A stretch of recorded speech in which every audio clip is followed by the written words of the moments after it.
एक तू सच्ची सरकार माँ झंडियां वाली। पावन तेरा दरबार माँ झंडियां वाली।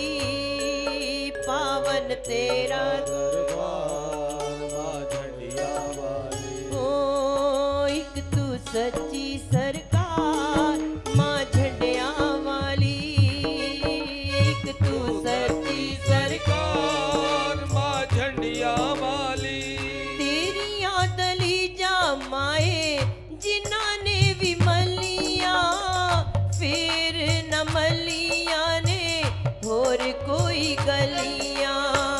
तेरियां दलीजा माए जिन्हां ने भी मलियां फिर न मलियां ने होर कोई गली। साचा तेरा दरबार माँ झंडियां वाली। साचा तेरा दरबार माँ झंडियां वाली। ओ एक तू सच्ची सरकार माँ झंडियां वाली। एक तू सच्ची सरकार माँ झंडियां वाली। चरणा च टिकियानु भगती दा वर दे। बच्चियां निमाणियां दे सिर हथ धर दे। चरणा च टिकियानु भगती दा वर दे। बच्चियां निमाणियां सिर हथ धर। मेहरां दे छट्टे मार माँ झंडियां वाली। मेहरां दे छट्टे मार माँ झंडियां वाली। ओ एक तू सच्ची सरकार माँ झंडियां वाली। एक तू सच्ची सरकार माँ झंडियां वाली। ममता महान तेरी करुणा महान है। गुण तेरे गांदा मैया सारा ए जहान है। ममता महान तेरी करुणा महान है।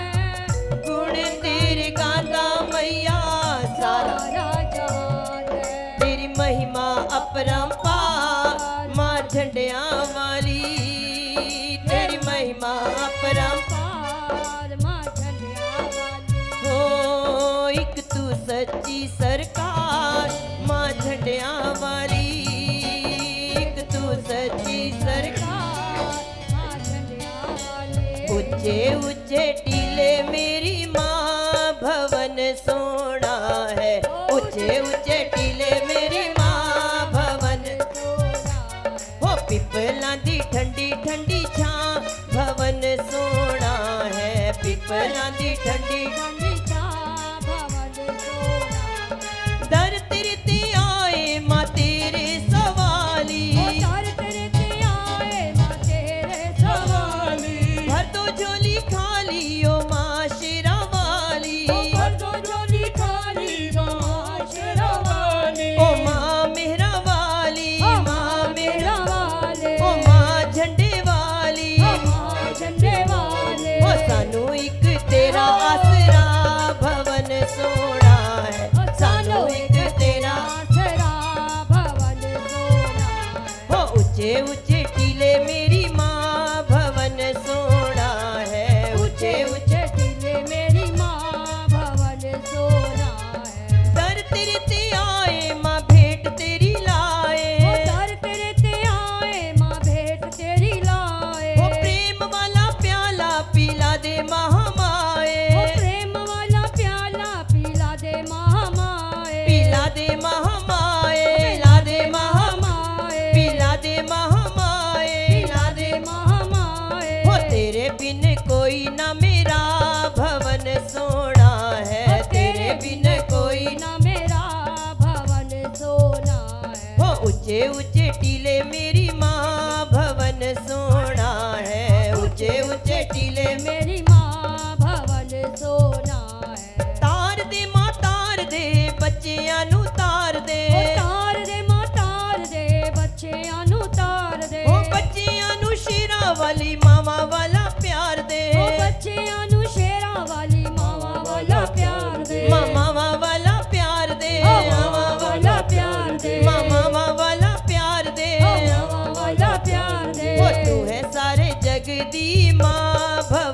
सोना है। तू है सारे जग दी माँ भवन सोना है। हो ऊंचे ऊंचे टीले मेरी माँ भवन सोना है। ऊंचे ऊंचे टीले मेरी माँ भवन सोना है। माँ तू अच्छी लगती है, माँ तू प्यारी लगती है। माँ तू अच्छी लगती है, माँ तू प्यारी लगती है। ओ तू ममता की, तू करुणा की मूरत लगती है। तू ममता की, तू करुणा की मूर्त लगती है। माँ तू अच्छी लगती है, माँ तू प्यारी लगती है। माँ तू अच्छी लगती है, माँ तू प्यारी लगती है। हो प्यारा प्यारा रूप है तेरा, प्यारा माँ श्रृंगार। प्यारा प्यारा रूप है तेरा, प्यारा माँ श्रृंगार। सबसे पहले है मेरी मैया तुझे चढ़ाऊं हार। सबसे पहले है मेरी मैया तुम्हें चढ़ाऊं हार। माँ तू भोली लगती है, माँ तू सुंदर लगती है। माँ तू भोली लगती है, माँ तू सुंदर लगती है। हो माँ तू अच्छी लगती है, माँ तू प्यारी लगती है।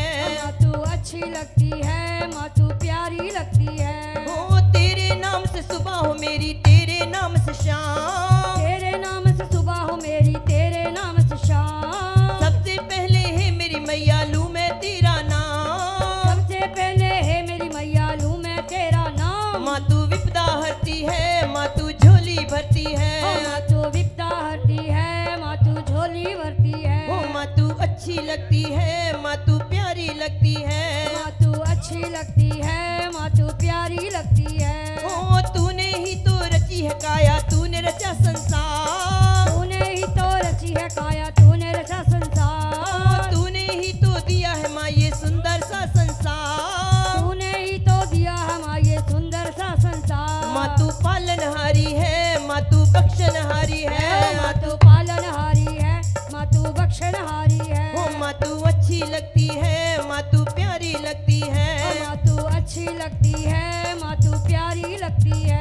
हो तू ममता की, तू करुणा की मूरत लगती है। तू ममता की, तू करुणा की मूर्त लगती है। माँ तू अच्छी लगती है, माँ तू प्यारी लगती है। माँ तू अच्छी लगती है, माँ तू प्यारी लगती है। ना कोई चिंता ना कोई भय, झंडे वाली तेरी जय। ना कोई चिंता ना कोई भय, झंडे वाली तेरी जय। हो ना कोई चिंता ना कोई भय, झंडे वाली तेरी जय।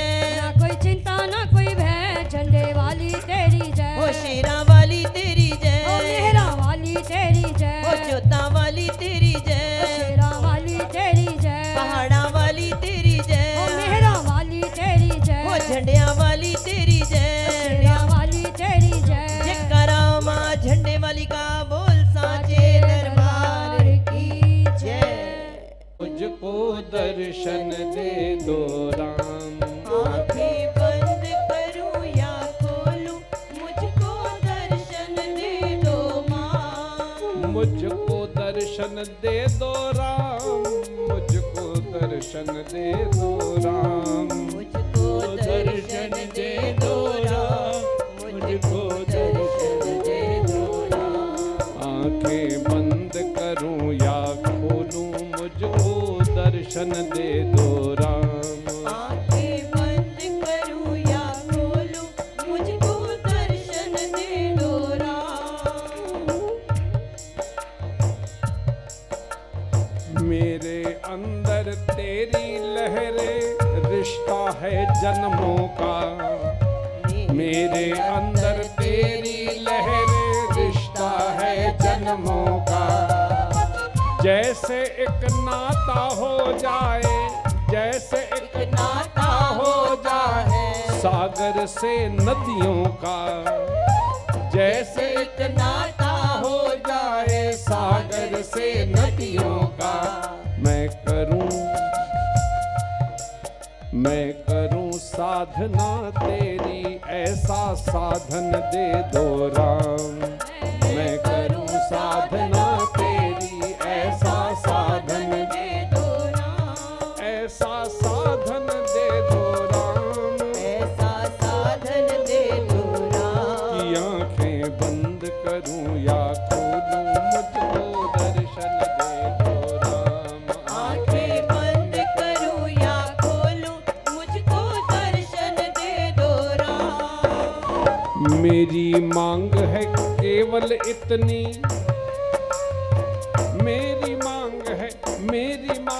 है मेरी मांग है केवल इतनी, दिल में आते रहिए। मेरी मांग है केवल इतनी, दिल में केवल। आते रहिए। मेरी मांग है केवल इतनी, दिल में आते रहिए। मेरी मांग है केवल इतनी, दिल में आते रहिए। हर एक श्वास के पीछे अपनी झलक दिखाते रहिए। हर एक श्वास के पीछे अपनी झलक दिखाते रहिए। ताकि मैं सब में देखूं तुमको, मैं सब में देखूं तुमको, ऐसा दर्पण दे दो राम। मैं सब में देखूं तुमको, ऐसा दर्पण दे दो राम। कि आंखें बंद करूं या खोलूं, मुझको दर्शन दे दो राम। आंखें बंद करूं या खोलूं, मुझको दर्शन दे दो राम। हम सब सेवादार आपके, दास दासनी तुम्हारे। हम सब सेवादार आपके, दास दासनी तुम्हारे। जिंदगी के दिन कट जाएंगे, जिंदगी के दिन कट जाएंगे, प्रभु जी तेरे सहारे। जिंदगी के दिन कट जाएंगे, प्रभु जी तेरे सहारे। मेरे राम तेरे सहारे, घनश्याम तेरे सहारे, मेरे मैया तेरे सहारे, भोले बाबा तेरे सहारे। बस भगवान से ये मांग के जाइएगा, ना छोड़ो तेरा दामन। क्योंकि भगवान का दामन दो परिस्थिति में छूट जाता है। एक, जीवन में जब सुख बहुत आता है तब भगवान याद नहीं आता, और दूसरा, जीवन में जब दुख बहुत आ जाता है तब भगवान पर से भरोसा उठ जाता है। इन दोनों परिस्थिति के लिए कहिए, ना छोड़ो तेरा दामन, ऐसी भक्ति दे दो राम। ना छोड़ो तेरा दामन, ऐसी भक्ति दे दो राम। ऐसी शक्ति दे दो राम, ऐसी शक्ति दे दो राम। मुझे ऐसी भक्ति दे दो राम, ऐसी भक्ति दे दो राम। कि आंखें बंद करूं या खोलूं, मुझको दर्शन दे दो राम। आंखें बंद करूं या खोलूं, ऐसी भक्ति दे दो राम। जय जय माँ, जय जय माँ, जय जय माँ, जय जय माँ, जय जय माँ, जय जय माँ, जय जय माँ, जय जय माँ। ताली बजा के गाइएगा। सुबह के 4 बजने वाले हैं। श्री गुरु चरण सरोज रज, निज मन मुकुर सुधार। वर्णव रघुवर विमल जसो, जो दायक बलचाओ। बुद्धिहीन तन जानिके सुमिरो पवन कुमार। बल बुद्धि विद्या देहो हे, हरो कलेश विकार। जय हनुमान ज्ञान गुण सागर, जय कपीस तिहुँ सो जाकर। राम दूत अतुलित बल धामा, अंजनी पुत्र पवन नामा। महावीर विक्रम बजरंगी, सुमति निवार सुमति के संगी। कंचन वरण विराज सुबेसा, कानन कुंडल कुंचित केसा। ध्वजा विराजे कांधे, मूंछ जनेऊ साजे। शंकर सोन केसरी नंदन, तेज प्रताप महाजगवंदन। विद्यावान गुणी अति चातुर, राम काज कर देखो आतुर। प्रभु दया सुन देखो रसिया,